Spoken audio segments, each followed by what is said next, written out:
YCP అధినేత జగన్ విరుచుకుపడ్డారు. Juvvaladinne fishing harbour విషయంలో మత్స్యకారులకు తీరని అన్యాయం జరుగుతుందన్నారు. జువ్వలదిన్నెలో పర్యటించిన జగన్ మత్స్యకారులతో సమావేశమై వారి సమస్యలను అడిగి తెలుసుకున్నారు.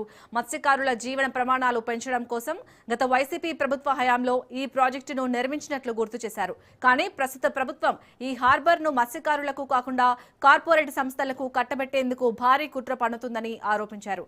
వచ్చేది వైసీపీ ప్రభుత్వమేనని, అప్పుడు ప్రైవేట్ సంస్థల్ని తరలిస్తామని అన్నారు. దారుణం ఏమిటో తెలుసా? ఈ జువ్వలదిన్నె ప్రాజెక్టులో ఇక్కడ డిఫెన్స్ సాగర్ డిఫెన్స్ అంటే ఒక ప్రైవేట్ డిఫెన్స్ కంపెనీకి చంద్రబాబు నాయుడు గారు ఇక్కడ భూములు కేటాయిస్తారు.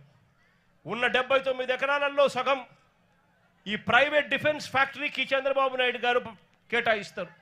అంటే దాని అర్థం ఇక మత్స్యకారులకు ఇక్కడ నుంచి కూడా తరిమేసే కార్యక్రమం చేస్తా ఉన్నాడు చంద్రబాబు నాయుడు గారు. ధర్మమేనా, న్యాయమేనా అని అడుగుతా ఉన్నా ఇదే మనిషి చంద్రబాబు నాయుడు గారిని. మత్స్యకారుల కోసం ఫిషింగ్ హార్బర్లు జగన్ నిర్మిస్తే నువ్వు చేస్తా ఉన్నది ఏందయ్యా? దీన్ని కూడా దోచుకునే కార్యక్రమం చేస్తా ఉన్నావు ప్రైవేట్ వాళ్ళకి ఇచ్చి. ప్రైవేట్ వాళ్ళకే నువ్వు ఇవ్వాలి అనుకుంటే పక్కన కృష్ణపట్నం పోర్ట్ ఉంది, ఆ పోర్ట్లో కావాలంటే దండిగా ల్యాండ్ ఉంది, అక్కడ కావాలంటే వాళ్ళకి ఇచ్చుకోవచ్చు. కానీ ఇక్కడ మత్స్యకారులను పొట్టగొట్టడం ఎందుకు చంద్రబాబు అని చెప్పి చంద్రబాబు నాయుడు గారిని అడుగుతా ఉన్నా గట్టిగా.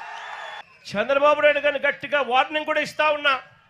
కళ్ళు మూసి తెరిచేసరికే మరో 3 ఏళ్ళు అయిపోతుంది. వచ్చేది వైఎస్ఆర్సీపీ ప్రభుత్వమే.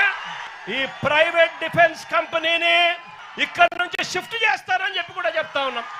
ఇక్కడ ఫిషింగ్ హార్బర్ ఇక్కడే కాదు, రాష్ట్రంలో కడతా ఉన్న 10 ఫిషింగ్ హార్బర్లు అన్ని కూడా మత్స్యకారుల సొత్తు అని చెప్పి కూడా ఈ సందర్భంగా కూడా చెప్తా ఉన్నా.